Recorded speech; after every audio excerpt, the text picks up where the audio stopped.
O manejo na área ainda requer muita mão de obra manual, não tem jeito. No início, para a gente conseguir manter as arvorezinhas, para elas crescerem, se desenvolverem, e ao longo do tempo a gente ir tirando essa mão de obra, né? Braçal mesmo de capina, de retirada de mato, de manutenção das mudinhas, acompanhamento das formigas, que um dos pontos também chaves do mix é a gente ter alimento para as formiguinhas, para elas não pegarem o que a gente está plantando.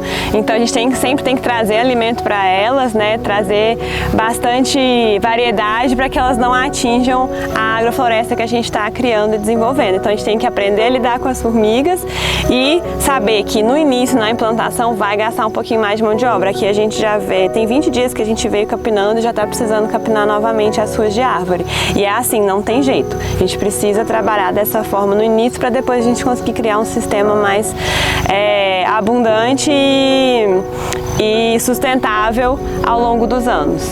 E aí, com relação ao manejo, né, na equipe agora a gente está com uma equipe de 4 pessoas e aí ela trabalhando muito na capina, na replanta, na semeadura, né?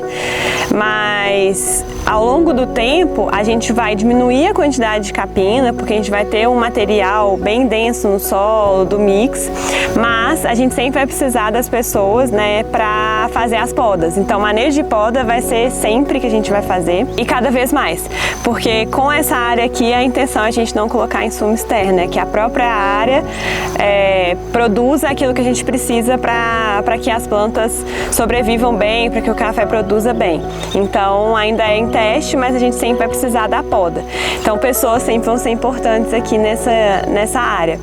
A gente fez o design pensando nas linhas de café que a gente consiga mecanizar, porque a gente consegue otimizar o trabalho, mas é um sistema onde sempre pessoas vão ser muito importantes. A ideia dentro de um projeto de agrofloresta é que a gente tenha sempre a importância das pessoas, né, no sistema, mas que seja economicamente viável. É isso que a gente está buscando aqui e cada vez mais nós vamos compartilhar esses resultados com vocês.